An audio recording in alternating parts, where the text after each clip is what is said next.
Hey, it's Dr. Joe. So you've been suffering lately with pain and restriction around the shoulder.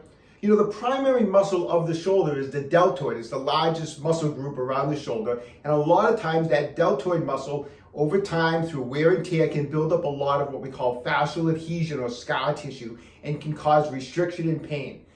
I'm going to show you how to loosen it up today. Okay, so let's take a quick look at the anatomy of the deltoid so we know what we're working on.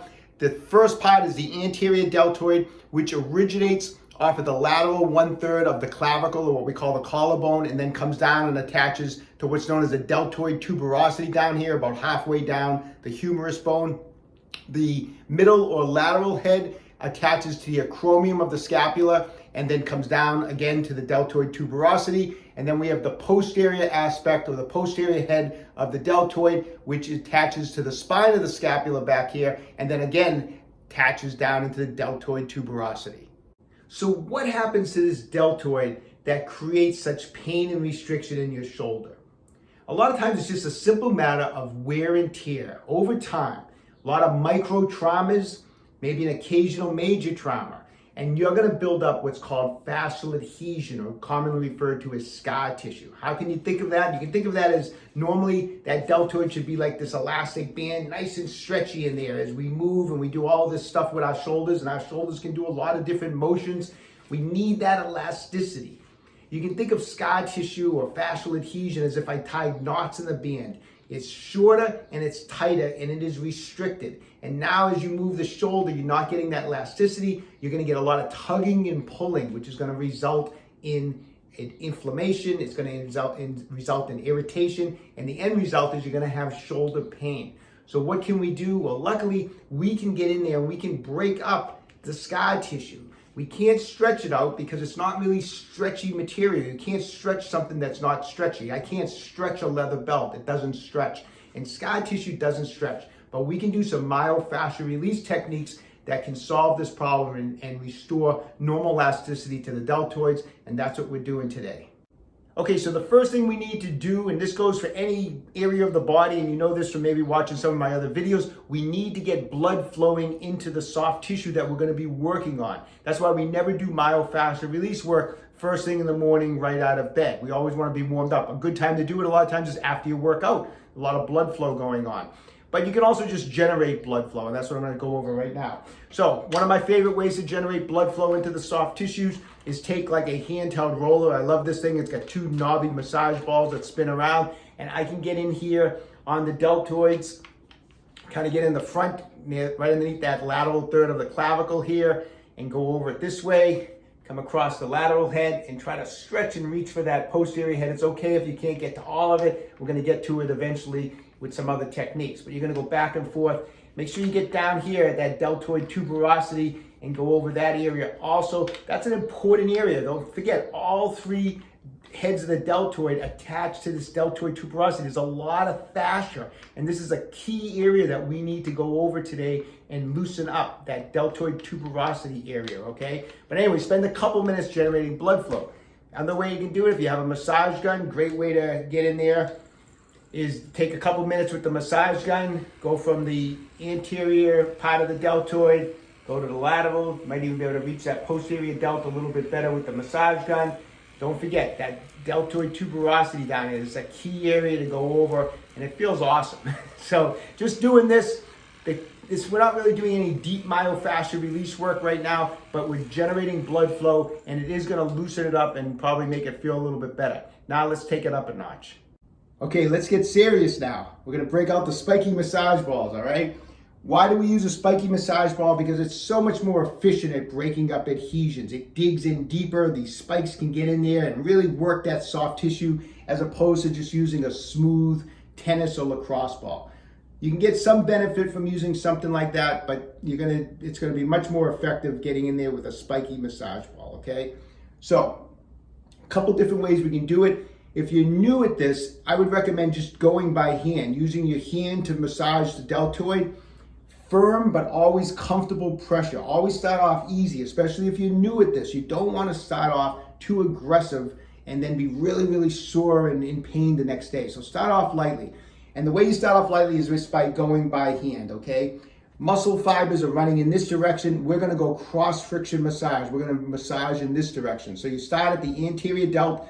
It's off the lateral 1/3 of the clavicle up here, and spend about 60 seconds running from about the top here all the way down to that deltoid tuberosity here. Such an important area. I want you to spend extra time where all this fascia is down here, where the three heads are connecting. I want you to spend extra time cross-friction massage on that area, performing cross-friction massage, okay? Then we're gonna do the lateral head. Come from the top, work it down, cross-friction massage, go back up. So maybe spend 60 to 90 seconds on each head, then see what you can do to try to stretch back here. Now the spine of the scapula is that bony ridge here. It's easy to palpate. You're gonna be below that bony ridge. Do the best you can if you're going by hand to get on it. It's okay, I'm gonna show you the way to get to it really good in a second. But start from that area there and work the ball down, cross-friction massage, and all the way down to that deltoid tuberosity. So spend a few minutes. Better way to do it, and this is as you get used to it, is we're going to use a wall, okay? Such a great way to use the technique. So you're going to put the ball against the wall, take your anterior delt, and get right in against the wall here. And now we can put a little bit even more pressure in here and just kind of move our body and do that cross-friction massage, and then just keep moving it down a little lower, just like that, until you get down to that deltoid tuberosity. Now we'll do the lateral head. I'll show you on the other arm from up the top of the lateral head, get up against the wall. And again, just back and forth, just like that. It feels really good. Again, just to gauge your pressure. Then start moving it down. And eventually you're gonna get down to this area here, like we talked about. That's where we're gonna spend a little extra time. And if you could apply a little extra pressure, that's a great area to work.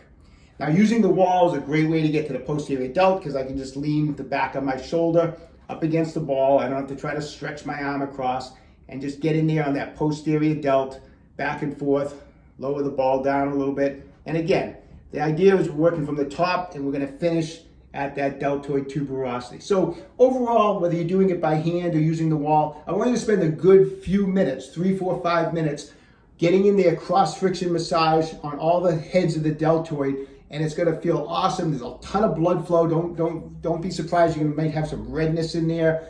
You're gonna have a lot of blood flow into the tissue, but it's gonna help break down that tissue. How often should you do that? Every other day. You need to give it a day to recover. So if I'm gonna dig in there and break up tissue, I need to let it recover the following day. It's just like I'm not gonna go into the gym and do bicep curls every day. That's counterproductive, right? I would do bicep curls and then I gotta let my biceps recover. Same thing with soft tissue work. You wanna get in there, let it recover, and then give it a day, and then the following day, do it again.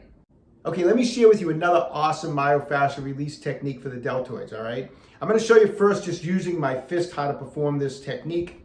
This is great if maybe you don't have any myofascial release tools at your house. We're gonna start in the front. I'm gonna have my arm up like this. I'm gonna start with my fist, my knuckles, kind of right at that lower part of the deltoid, at the deltoid tuberosity here. And I'm gonna have my arm up like this. Now, I'm gonna break it down for you first. I'm gonna be dragging my knuckles in the front of the shoulder here in the anterior delt. I'm gonna be pulling it up like this. As I do that, I'm gonna be lowering the arm back like this. Just like that. So you start down here, arm is up, nice, slow and controlled. I'm dragging the knuckles up. I'm gonna bring the arm back, just like that, nice, slow and controlled. I would recommend doing this maybe 8 to 10 times on that anterior delt, just like that. And then we're gonna move to the lateral head, okay? This time, instead of moving my arm in the front, I'll just bring my arm out to the side and put my knuckles here at the bottom of the bottom of the delt. And now I'm gonna lower my arm down as I pull up. I'll show you from this angle. Just like that. I'm putting nice firm pressure. If you need to, you can put a little massage cream. I have no, really, I like it's good to have some friction in there. You don't want anything too oily where I'm just sliding up, okay? So if you use massage cream, keep it really light. I actually would say you don't really need it. But if you do feel like it's uncomfortable, you can use a little cream. But just pull the knuckles right up that lateral deltoid, just like that. You're probably not going to get too much back here on the posterior deltoid, but do the best you can. Try to reach back. Depends on how flexible you are with the other arm, but try to reach back and try to get back into that area back here, okay? Now, you can obviously repeat the process with a spiky massage ball that's going to dig in even more. It makes it a little easier because you have a little extension to your fingers here. You can kind of go here, you can get in over here. And the spiky massage ball is a good way to do it. The spiky massage ball, you probably will need some massage cream because it's a rubbery material here and it's going to pull a little bit more. Once again, I usually do it without it, but you can use a little massage cream. The other last thing on how to do that technique, and this is probably the best way to do it, is by using a scraping tool, like a stainless steel massage tool like this. These are great. This is a great way to use it too, is now you can kind of catch this at a 45-degree angle, get right underneath that deltoid tuberosity, put the arm up, and now use this massage tool as I come down, this muscle scraper, and pull it up the deltoid just like that as I come down. You can see it catches the tissue as I come down, and it really gets into any adhesion in there. Again, from the front, you can bring the arm up in the front, catch it here, and pull it up. This is probably one of the best ways to actually loosen up this deltoid muscle, using a muscle scraper. Again, from the side, and just do the best you can to reach back there and get on that posterior delt also. Definitely when you get done with this thing, you're gonna get red, pink in there. You know, don't be worried about that's the blood flow. We're generating a ton of blood flow. Muscles with adhesion have poor blood flow because it's so tight in there, the blood can't flow through the tissue.